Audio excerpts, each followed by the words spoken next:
Hi friends! So alongside the likes of Odin, Thor and Loki, the powerful female deities in the Norse pantheon were also venerated by the Vikings. Some were members of the Æsir group of gods, the principal pantheon in Norse mythology, while others were members of the Vanir tribe of gods, whose home is Vanaheim, one of the 9 worlds held within the branches of the world tree Yggdrasil. In this video we will be looking at the major goddesses of Norse mythology, as well as at some of the minor goddesses that played a role in Norse thought. Let's get started. First off is Frigg, the highest ranking of the Æsir goddesses. She is the goddess of fertility, motherhood and prophecy, and the wife of Odin, king of the gods. According to myth, she wears a large blue cape that symbolizes the sky. Frigg's home is called Fensalir, which means Hall of the Marshlands, and she is famous for giving rise to the word Friday, which stems from the Old English for Frigg's Day. Although Frigg was married to the god of wisdom, she was capable of outfoxing him, and sometimes they agreed bets on certain things. Odin asked his clever wife for advice on many issues, and although she never made predictions, she knew a lot about the future. Despite being the goddess of marriage, Frigg was unfaithful to Odin on several occasions, including with his brothers. As the queen of the goddesses, Frigg has a group of women around her. Frigg's attendant Fulla, with a gold band in her hair, looks after Frigg's special ash box and all her shoes, and knows all of Frigg's secrets. Another attendant is Gna, who she sends off as a messenger. When Frigg wants to give someone protection, she sends the goddess Lin, a name also given to Frigg sometimes. Despite her formidable position, she is arguably best known for the tale of heartbreak at the hands of the trickster god Loki. Horrified by a prophecy that her beloved son Balder was soon to die, Frigg sought out almost everything in creation to secure their promise not to harm Balder. Unfortunately, she missed out the seemingly harmless mistletoe. When Loki discovered this oversight, he tricked Balder's blind brother into throwing mistletoe at him, which killed Balder.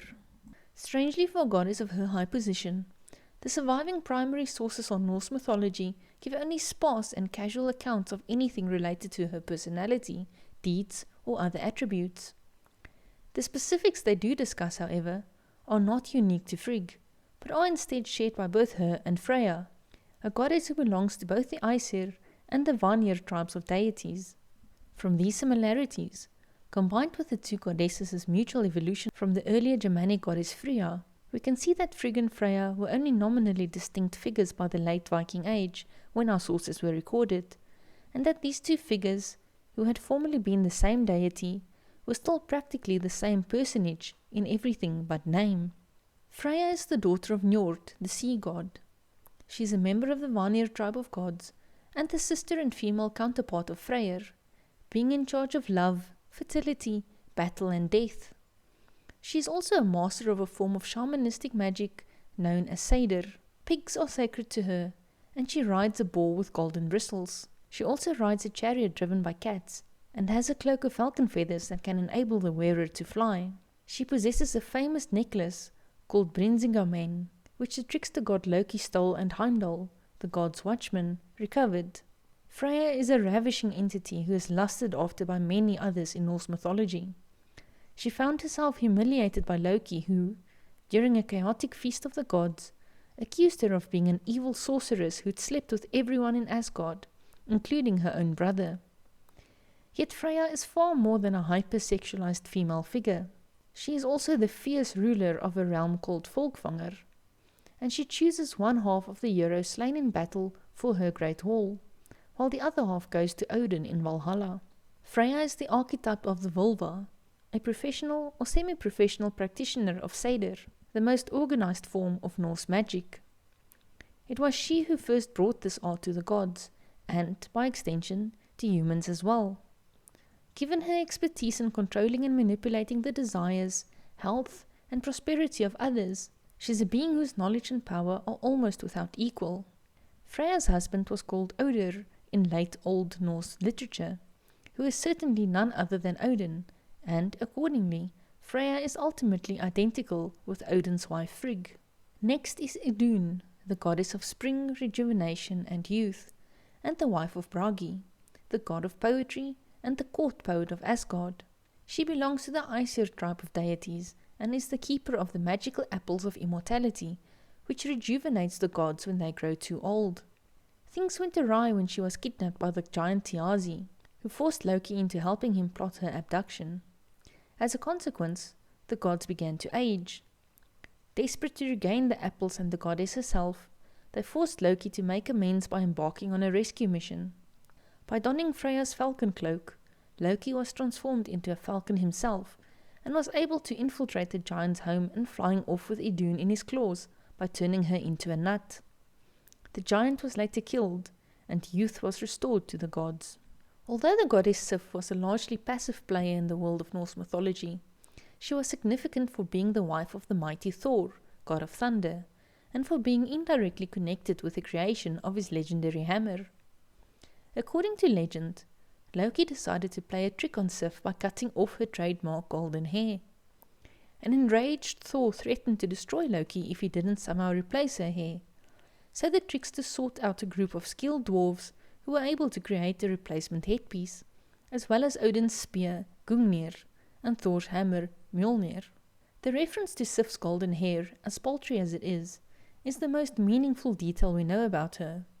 Many scholars have suggested that this is a symbol of a field of flowing grain ripe for the harvest. When viewed from the standpoint of comparative religion, as well as what we know about Thor, this seems plausible. One of the most common themes in the mythology of the Indo-European peoples, such as the Norse and other Germanic peoples, is the idea of the sexual union of a sky god and an earth goddess. This divine marriage maintains the cosmic order and brings fertility and prosperity to the earth, as she is fertilized by the rain and sun from the sky. One of Thor's foremost roles in ancient Germanic religion was that of bringer of agricultural abundance. Thus, it would make sense for Sif to be a goddess of the fertility of the earth, a role also occupied to varying degrees by other Norse goddesses, such as Freya, Gefjun, Fjörgen, and Gerdr.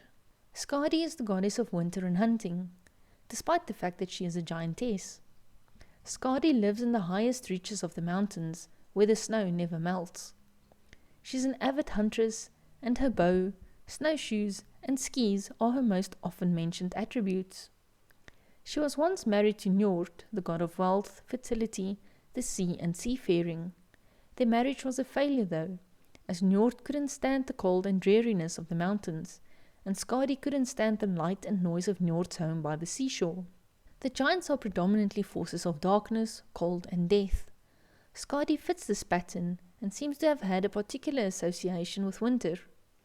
Her status as a goddess by marriage, however, along with the frequency of her historical worship, seemed to suggest that she had a more benevolent demeanor than most of her kin, perhaps in a capacity as a patroness of winter subsistence activities. Hel is the goddess of death and the underworld, and is described as being half black, half white, and with a perpetually grim and fierce expression on her face. She is one of Loki's children by the giantess Angerboda, and therefore the sister of the wolf Fenrir and the world serpent Jormungandr. Hel is generally presented as being rather greedy, harsh and cruel, or at least indifferent to the concerns of both the living and the dead. Called Niflheim, or the world of darkness, her realm appears to be divided into several sections, one of which was called Nastrond, the shore of corpses. There stood a castle facing north, filled with the venom of serpents, in which murderers, adulterers, and perjurers suffered torment, while the dragon Nidhogg sucked the blood from their bodies. Because of how sparsely defined her character is, many scholars view Hel as more of a late literary personification of the grave than a goddess who was actually worshipped in her own right. Due to the lack of conclusive evidence either way, this remains an open question, however. Sigyn is the wife of the trickster god Loki. She is one of the Æsir goddesses and has one son with Loki, whose name is either Narfi or Nari. She is, however, not listed as being a goddess of anything, and her name does not suggest that she was actively worshipped or associated with any form of ritual. In the myth of Loki's punishment for killing the god Balder, Loki is captured and one of his sons is turned into a wolf, who rips apart Narfi.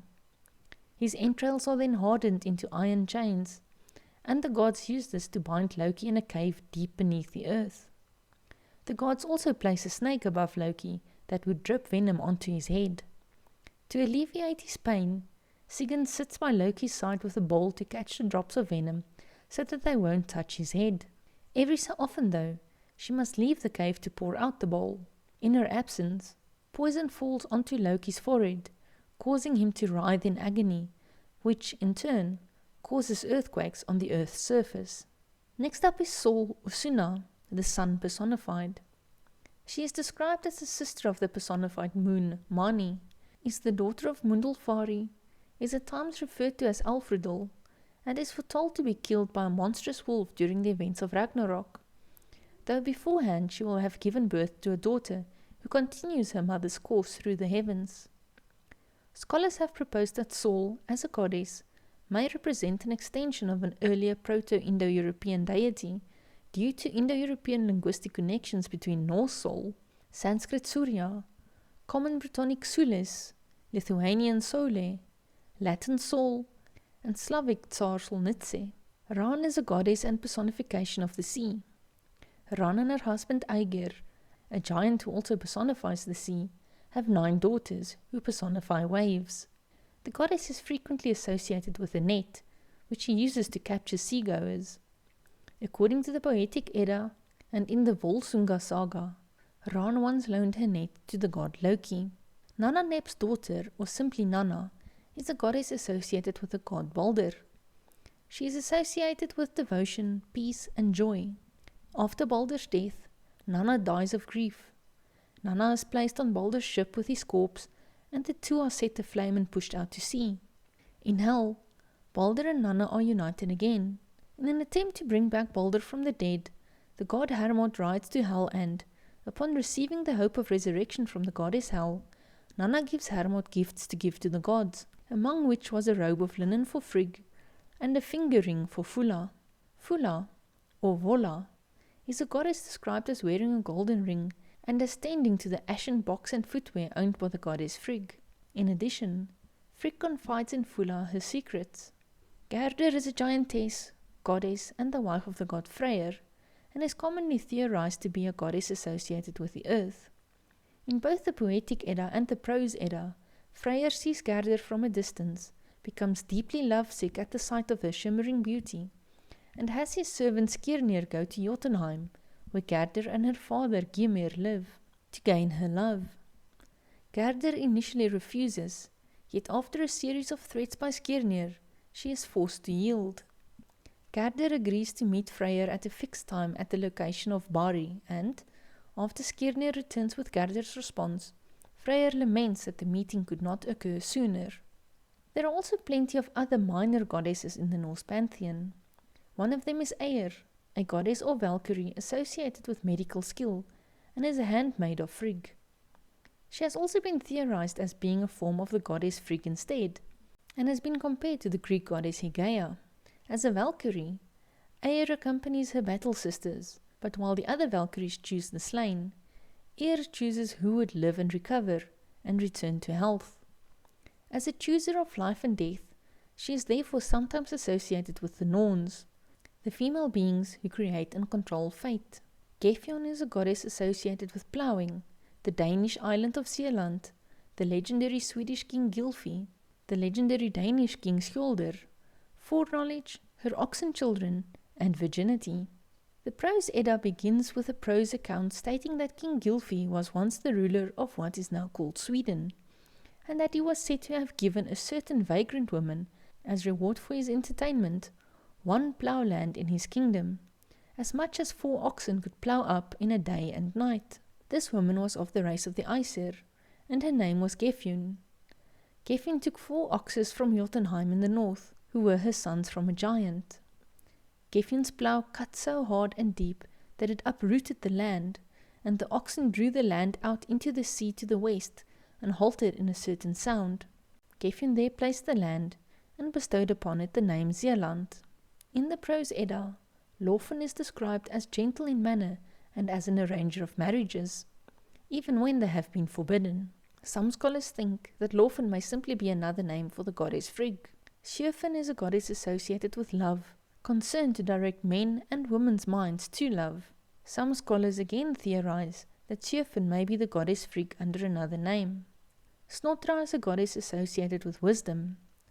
Some scholars say that the goddesses Snotra, Saga, Hlin, Gefjun, Var, and Vur should be considered vaguely defined figures who should be seen as female protective goddesses that are all responsible for specific areas of the private sphere, and yet clear difference were made between them so that they are in many ways similar to matrons.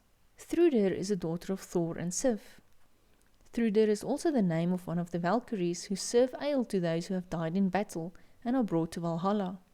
The two may or may not be the same figure. And then lastly we have Gna, the goddess who runs errands in other worlds for the goddess Frigg, and rides the flying, sea-treading horse Hofvarpnir. That then concludes our list of Norse goddesses for today. Please consider subscribing to the channel if you enjoyed this video. It really means a lot. Till next time, bye bye.